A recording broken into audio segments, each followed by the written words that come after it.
DC fans, and welcome back to my channel. You know, as much as this DC Universe streaming app wants me to stop watching Swamp Thing because they've clearly given up on the show, I haven't. We haven't. I want this show to continue. I'm going to watch it all the way until the end of season 1. And you know what? If we're lucky enough that another channel or network, whatever it is, picks it up, then I will be the happiest man on planet Earth. Let's spread the word. Let's talk about saving Swamp Thing. But today, let's talk about episode 3 in He Speaks. So, in episode 3, when her friend and co-worker is stricken with the green flu, Abby searches Alex's lab for a cure, but instead finds the latest supernatural reanimation from the rot. Alright, so this disease, the green flu, is spreading like the plague. It's like a zombie outbreak, and people continue to catch it. We find out that Harlan is the next one to get it, which I was very upset with. I'm like, oh, I really like that character, but you know what? That's the way this show is going.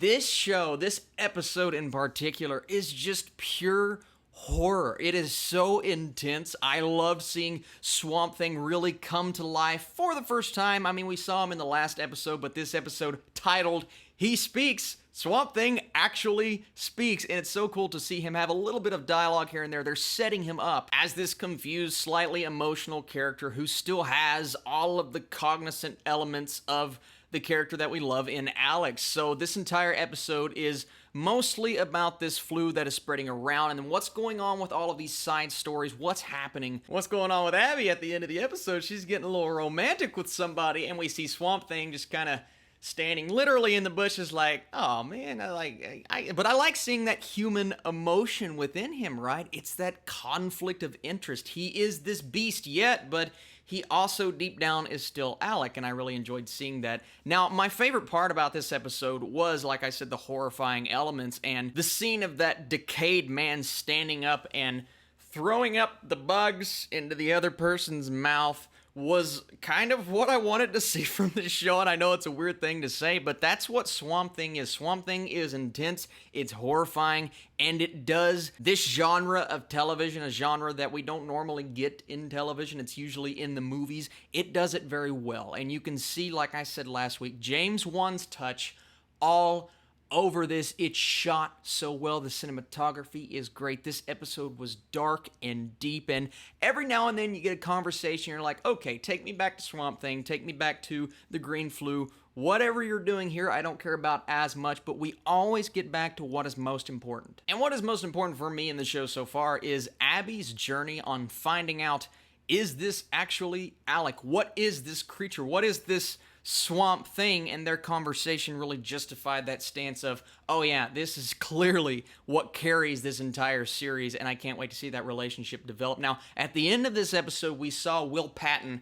go a little crazy. He takes the golf club, and I'm surprised he didn't use a driver, because that would have been more effective. But he's just beating the snot out of this poor guy, and it's showing, it's setting up Avery as this potentially important villainous character down the road. He's not going to be the main villain, because that's being set up elsewhere, but I like seeing this turn from Will Patton. I've always liked him as a character actor, and seeing him in Swamp Thing is hilarious. And another character that I really enjoy, he's weird, he's quirky, but he's exactly what this actor has always portrayed well on screen, and that is the character of Jason, played by Kevin Durant. I like this character. He's odd. He's just a weird creature, not necessarily a creature, but he is just this weird guy, and he just has that odd sensibility about him, so it's really cool seeing him in this role. This entire episode was once again setting up for things to happen later on in the season, but we get so many things for the first time. We get this close-up shot on Swamp Thing at the beginning of the episode when he's walking around, and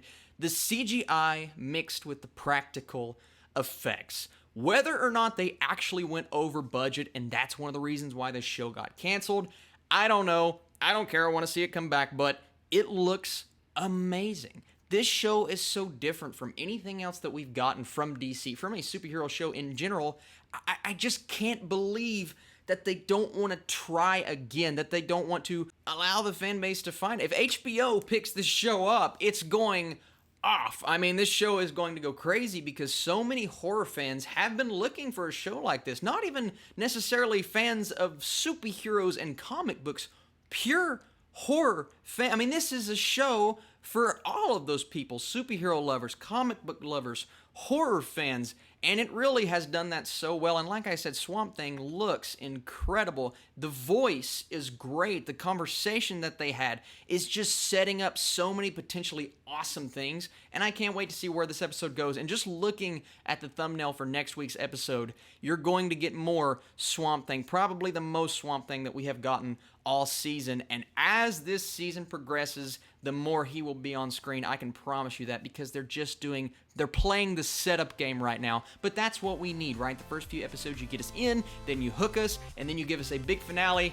The finale of not just the season, but the series, guys. I really enjoyed this episode. I hope you're enjoying it as well. Leave your spoiler-filled comments down below. This is a spoiler review, of course. And let me know if you want me to come back next week and talk about more Swamp Thing. Just my quick thoughts on what I enjoyed about the episode and what I'm enjoying about this series so far. So this is video number 2 on the day. Video number 3 is coming soon. That should be a review for Shaft, and then later on tonight, Jessica Jones Season 3. Busy weekend, but you know what? At the end of the day, it is all worth it. Thank you guys so much for watching this, and I'll see you very soon.